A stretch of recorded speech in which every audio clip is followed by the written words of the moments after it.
Hello, and this video is going to be about setting up a binomial model.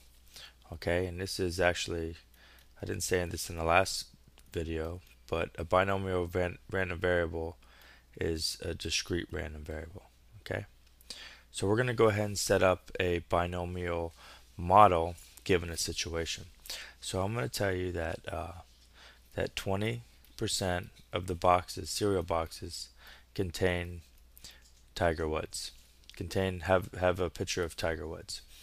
Okay, and I'm going to tell you we want to buy 5 boxes. 5 boxes. Okay, and then I'm going to say set up a probability model for the random variable x, where x is the number of Tiger Woods the picture we get when 5 boxes are open.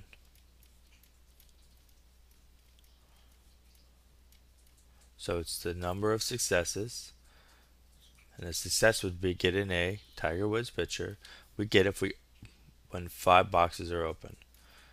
Okay, so x is going to be getting a Tiger Woods. So what's the probability of a success? What's the probability of a success? These are the two things you have to know. Probability of success, and we have to know how many trials. So we're going to look at 5 boxes. Okay, so if we ran through our conditions, our Bernoulli trials, we would say, is there a success or a failure? Yes. If you open a box, it's either going to be there or it's not. Are they independent from each other? Yes, we'll go ahead and assume that. Are the probabilities the same? Yes. Every time you open a box, that's your chance of getting it. Do we have a finite number of trials? Yes, we have 5 trials. That's finite. So our random variable, our model is going to look like this. Okay? And we have to find the probability of everyone. So what could possibly happen if we open 5 boxes? X could be 0, X could be 1, 2, 3, 4, or 5. These are all the possible random variables. Matter of fact, I didn't talk about this in the last video, but the range of x when x is a binomial, that's what that means. X is a binomial. The range of x will always go from 0 to n. That means 0 will always be your lowest random variable, and however many trials you do will always be your top one. Okay? So we need to talk about filling we already talked about filling these two in. Hold on one sec. We already talked about filling these two in. So we need to find these probabilities. I need to show you the way that we find these probabilities. So x equals 0. This is the probability that you open 5 and you don't get any. Okay, so that's going to be 0.8 to the 5. And this is the so this is 0.8 to the 5. And then what's the probability that we get them all? This means that all 5 of them had it. Well, the chance of getting it is 0.2. So that's that. Okay, so now we need to attack these guys here in the middle. Okay, so this means that 1 has Tiger Woods, but 4 don't. 4 don't. Okay, so let's figure out how we do the probability that x is equal to 1. So probability x equals 1 means this. It means, okay, the first one didn't have Tiger Woods. So this is just one possible case. 1, 2, 3, 4, 5. So let's see, this means that 1 does and the rest doesn't. 1 does. So let's just say the first one that you opened had it. Sorry, the first one had it. So if the first one has it, what does that mean the rest? That means the rest don't.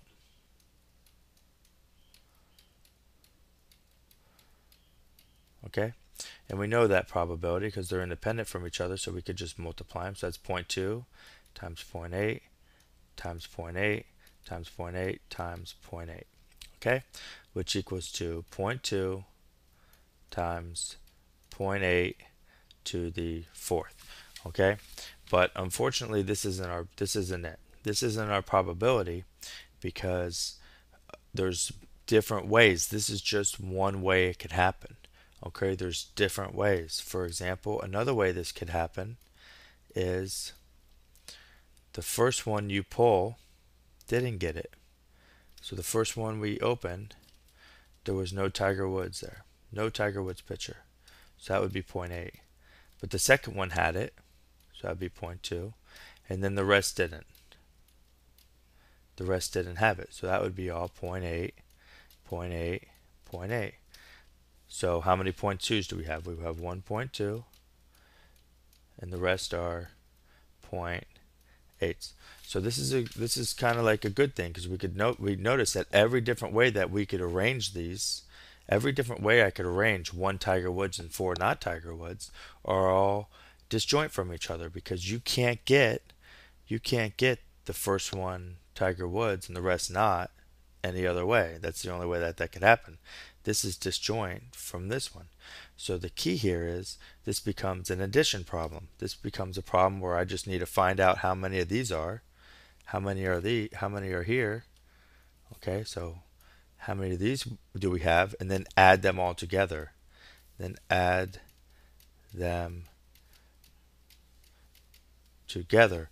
But we know if we find a whole bunch of these and we add them together, like this one plus this one plus this one, then we just have to turn this into a multiplication problem because it's going to be how many ways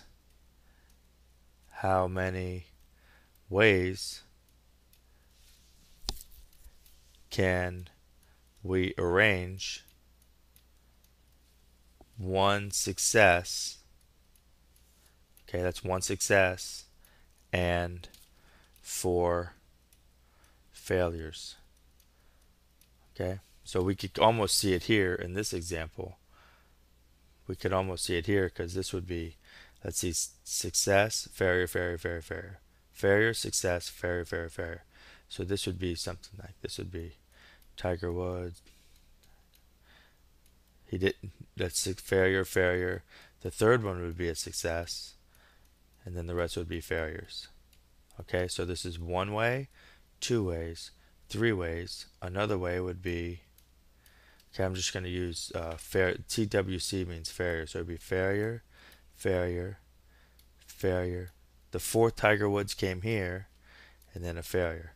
So then I'd have 1, 2, 3, and the last one could be the last box we had. The last box we had Tiger Woods. It's like here are all the Tiger Woods that here. See them all here? There. So how many different ways do we have that?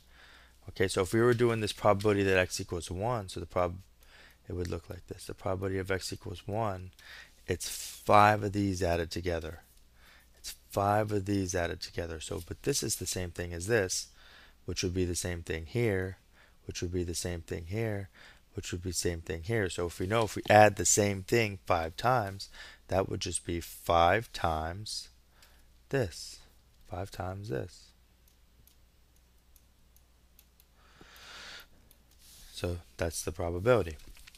But these numbers are going to get big. I mean, we just did this one here. We did this one here. So we have to come up with a way of how can I find that number 5? Because this is easy. This is easy to find. This is easy to find.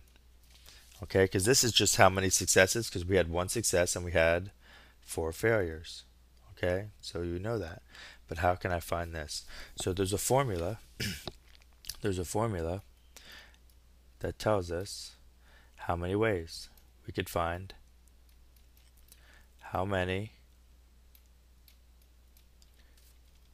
ways can we arrange, or arrange means like combinations. How many different ways can we arrange x successes, or let me use a different letter. Let me not use Yeah, I could use x successes. X successes in n trials. Okay, so the way we do this is called a combination. It's called n choose x. This is two ways that sometimes we write it, n choose x. And what the formula comes out to be is n factorial divided by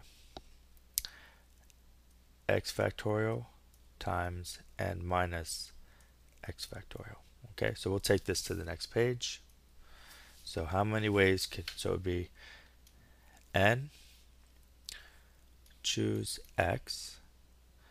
Okay, this is generally how we write it. This is the number of ways we can arrange x successes in n trials. And if you're not familiar with the factorial, a factorial is just it's just a multiplication where we just multiply whatever number we get, we just multiply it down. So n factorial would just be n times whatever's less than n, subtract 1 from that, and then subtract 1 from this, and you just keep multiplying until you can't multiply anymore, until you get to 1. Okay, so for example, 5 factorial equals 5 times 4 times 3 times 2 times 1. Okay, so for example, we had 5 trials. Okay, and I want to know how many ways can we arrange one success in 5 trials. Okay, so one success in 5 trials. So what this means here is we just did this.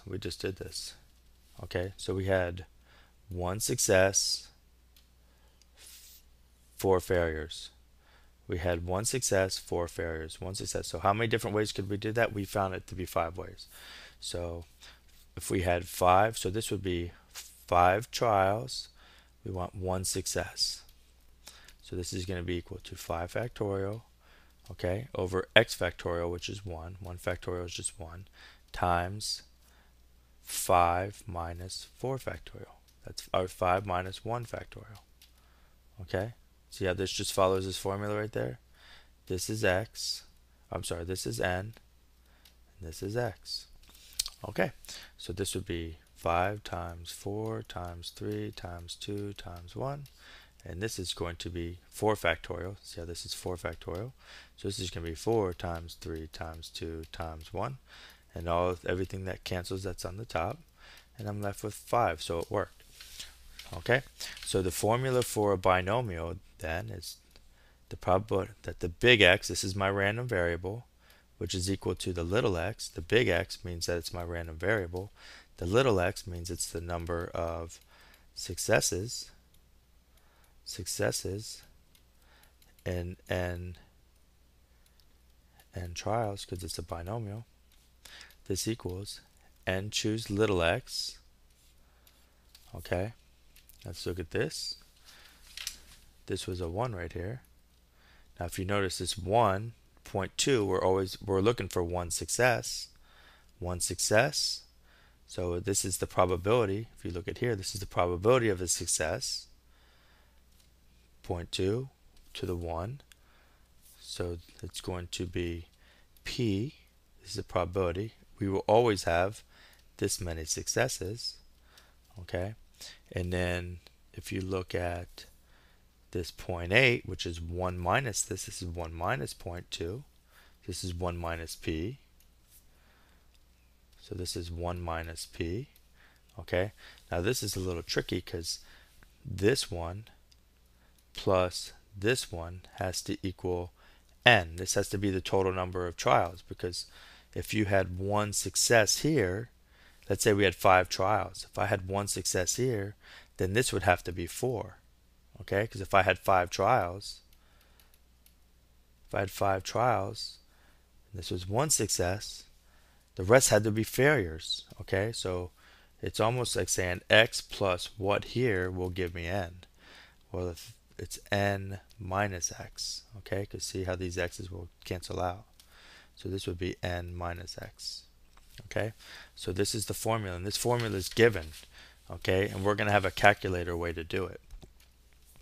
So anyways, let's go back, and I'm going to take this to a new page. So this comes out to be, I'm going to write it as an angle, 5 times 0.2 to the 1 times 0.8 to the 4th. Okay, so let me take this to a new page, and we'll do the other ones real quick. We'll be done.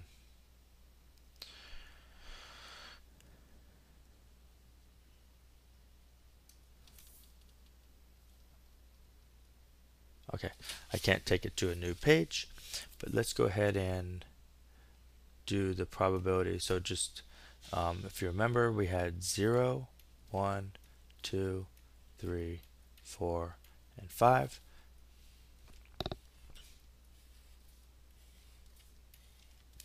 So the probability that x is equal to 2, and I'll remind you over here, the probability, the p, which was the probability of success, was 0.2. And the probability of a failure, which is 1 minus p, is 0.8, and we had 5 trials. This is a Tiger Woods problem. So probability of x equals 2. What does this mean? We open 5 boxes, we get 2 Tiger Woods, and we get 3 not Tiger Woods. Okay, 3 not Tiger Woods. So how many ways can we arrange it? How many different ways can we have 2 and 3? So this is going to be 5, choose 2, times the probability of a success. How many successes will we have? We will have 2 successes. If we have 2 successes, that leaves us with, that should be an 8, leaves us with 3. Okay, so that goes into this here, right here. Okay, the probability of x equals 3 would mean that I would have 3 Tiger Woods and 2 not Tiger Woods. Okay, so let's do this first. If I had 3 Tiger Woods, that means I would have 3.2s, and I would have 2.8s. And then it would be 5, choose 3. Okay, and this would go in here. The probability that x equals 4 would say out of 5 trials, I have 4 successes. That would be 4 Tiger Woods pictures and 1 not Tiger Woods picture. So I would have 4.2s, and I would have 1.8, and that would go here. Okay, this one's just, they're all Tiger Woods, so that's 0.2 to the 5th. These are, none of them are Tiger Woods, so that's 0.8 to the 5th. Okay, now there is ways to do this on the calculator, which I'm going to show you on the next video. Okay, so that's it. That's a pretty good in-depth way of how the formula for the binomial random variable works. So thanks for watching.